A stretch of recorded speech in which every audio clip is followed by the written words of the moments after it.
Oi, Paulo, tudo bem? Como é que tá aí? Tudo bom, Alberto? Prazer falar com você. Tudo beleza? Igualmente, igualmente. Olha, a crise da Argentina está rolando, né? Está acontecendo. Teve aí essa eleição primária que tem um lado, um aspecto meio estranho, esquisito, né? Porque a eleição primária foi feita para escolher diferentes candidatos do mesmo partido. E esse ano não houve isso, mas eles não tiveram tempo hábil de mudar a lei, enfim. E acabou havendo eleição primária, com cada partido tendo somente um candidato. Então, ela, no fundo, funcionou como uma eleição que antecipa o resultado da eleição que virá, né? E é uma coisa impressionante, porque esse resultado primário, né, que não era muito bem o objetivo, mas que acabou acontecendo, ele está disparando uma série de mecanismos, né, uma série de acontecimentos na Argentina que vai já praticamente definir o que vai acontecer na eleição de outubro, porque o temor do Macri perder, né, e eu queria, inclusive, explorar, né, que você é um grande especialista nessa questão, né, o temor dos Kirchner voltarem desencadeou uma desvalorização cambial gigantesca, porque a Argentina está com um desequilíbrio de dólares importante, e isso está acelerando a inflação, vai desacelerar a economia, vai desacelerar o consumo, vai desacelerar o investimento até a eleição. Então, provavelmente, a prévia já vai definir a eleição, porque ela vai piorar a situação da economia muito até lá, até outubro, né? Não, e é muito difícil mudar o resultado, eu diria que é virtualmente impossível, não há porquê o eleitor já foi à urna, é uma eleição, uma primária não obrigatória, o comparecimento foi alto, a pessoa vai lá, eu sempre digo isso, toda eleição é assim, a pessoa vai lá, no caso do Brasil, digita o número, aperta confirma, no caso deles lá é um outro método, mas aí ela já fez, ela já depositou o voto na urna, quem deposita um, deposita dois, por isso que a diferença entre primeiro e segundo turno é mínima sempre, não tem muita mudança. Então é como se agora fosse o primeiro turno e vai ter um segundo turno, então não vai ter muita mudança. E até acontece, né, é muito comum, um candidato que se sai vencedor, ele fica numa lua de mel com o resultado, quer dizer, ele é entrevistado no dia seguinte, o próprio Macri, eu acho que ele deu uma declaração muito ruim para ele, do ponto de vista político, ele disse que o resultado foi mal, foi ruim para ele, quer dizer, isso ninguém diz, o que o político tradicional diz é o seguinte, olha, temos esse resultado, vamos virar, etc., mas ele não seguiu o protocolo de um político mais tradicional. Então, o resultado está basicamente encaminhado, é só uma questão de tempo. Agora, o que eu acho é que pelo histórico do Alberto Fernandes, quer dizer, ele é uma pessoa, ele é um conciliador, ele já vem dando declarações conciliadoras após o resultado, ele não tende a ser alguém que vai ficar na sombra da Cristina Kirchner, não, essa é a minha visão. Eu acho que a questão chave para a Argentina é essa, né, porque ela fica oscilando entre extremos, né, a gente já conversou sobre isso em outras oportunidades, né, ela vinha, o grande momento de acerto, na minha opinião, na Argentina foi quando o Lavagna tinha assumido o poder como ministro da Economia ali por 2005, 2006, porque ele é um cara mais de centro, bem o que a gente fala aqui no canal, né, Alberto, um cara mais pragmático, né, e ele vinha conduzindo muito bem a economia em termos de retomada do crescimento, de criação de empregos e assim por diante. Aí os Kirchner radicalizaram com aquela questão de trocar a equipe do INDEC, de calcular os índices de inflação de maneira errada, né, para reduzir juros de títulos que estavam indexados à inflação, e levaram a Argentina para um extremo, né, total. Inclusive, o Alberto Fernandes saiu do governo nesse período aí, ele saiu por discordar da radicalização. Exatamente. E isso é uma boa notícia, porque, inclusive, o ideal seria que ele se aliasse ao Lavagna, né, porque eles têm uma visão mais pragmática de centro, né? Mas só para concluir, quando a Argentina chegou nesse extremo dos Kirchner, o Macri acabou assumindo e tentando levar a Argentina para o outro extremo. Não deu muito tempo, né? Mas a plataforma dele, o projeto dele era trazer para um extremo de direita e mais liberalização, que também não funcionou, né? Ele teve 4 anos e não conseguiu levar adiante a agenda. Ele teve uma agenda um pouco ingênua, né? Ele achou que tomando dívida lá fora, se endividando em dólares, tentando trazer investidores estrangeiros, ele ia resolver o problema da Argentina, e não resolveu, porque o buraco é muito mais embaixo, né? Eles têm uma série de desequilíbrios ali econômicos que são bastante graves, né? Olha, tem aquelas séries comparáveis de PIB per capita, o Brasil no início do século XX, lá em 1900, 1910, o PIB per capita do Brasil era 10%, entre 10% e 20% do PIB per capita da Argentina. A Argentina já foi um dos países mais ricos do mundo. Buenos Aires já foi uma cidade comparável a Chicago em termos de entreposto comercial, de produtos agrários, né, de agronegócio. E a Argentina, durante todo o século XX, eu acho que, se não me engano, foi Albert Hirschman, que ele dizia, ele classificava, se não foi ele, enfim, algum desenvolvimentista, ele classificava os países entre os ricos, os desenvolvidos, os subdesenvolvidos e a Argentina. Diz que a Argentina tinha uma classificação separada, porque foi um país, ela tem uma trajetória completamente única no mundo. Foi um país extremamente rico e que só fez decair, que parece que continua nessa trajetória. Ela teve aquele boom, né, da Belle Époque ali, muito também devido à coisa do navio frigorificado, né? Não me lembro, tem algum economista também que falou que o boom argentino no início do século foi subproduto do navio frigorífico, né? Porque ela começou a exportar muita carne para a Europa e os produtos agropecuários, né? Que ela é fortíssima nisso, né? Só que eu brinco que ela não deu o passo de produzir o navio frigorificado, né? Como os coreanos conseguiram fazer. Eles ficaram só no agro, né?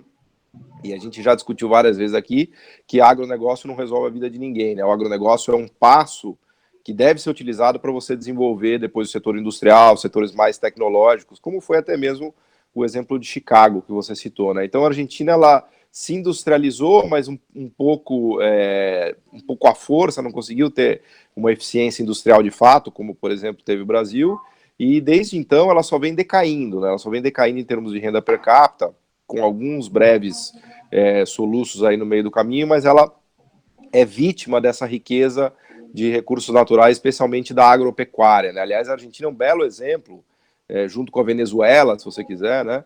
É um belo exemplo de como só a dependência de recursos naturais não resolve a vida de ninguém. A Venezuela, obviamente, com o petróleo, que tem a maior renda per capita da América Latina, mas vem num processo de queda há 40, 50 anos, e a Argentina com a potência do agronegócio, que obviamente não é suficiente para resolver a vida de ninguém, né? Não, e a Argentina tem vários elementos, quer dizer, a Argentina é muito concentrada em torno da cidade de Buenos Aires e da província de Buenos Aires, muito mais concentrada, por exemplo, que o Brasil é em relação ao estado de São Paulo.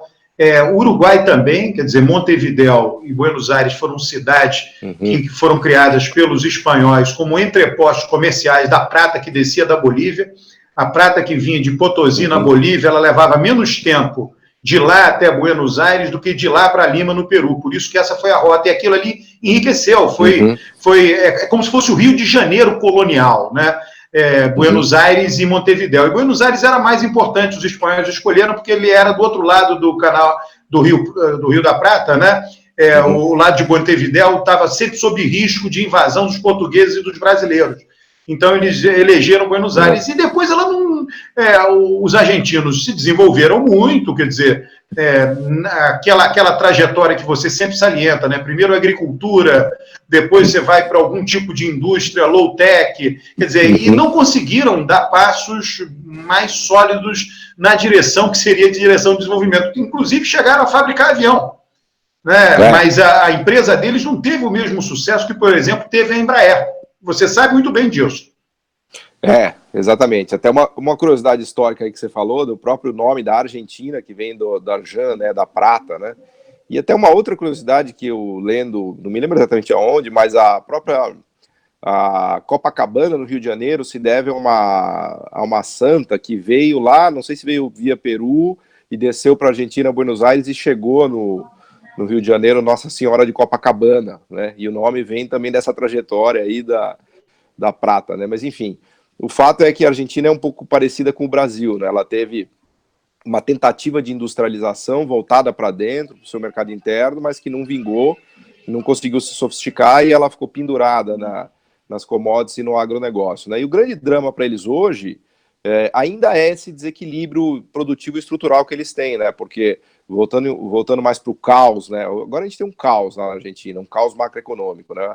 A moeda se desvalorizando para quase 60 pesos, a inflação acelerando para mais de 50% ao ano, né? Então, eles têm um desequilíbrio em dólares gigantesco, porque eles dependem só do agronegócio, isso não está sendo suficiente para equilibrar as contas deles, e eles têm se endividado muito em dólar também, que foi um grande mal da América Latina e do Brasil, né?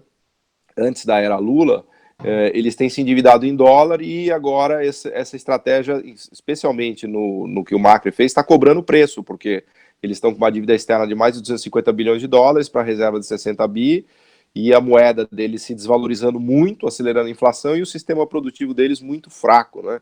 Então, eles estão lá numa situação dramática e ficam oscilando entre esses extremos políticos aí, né? Ou ideológicos até, se você quiser, né?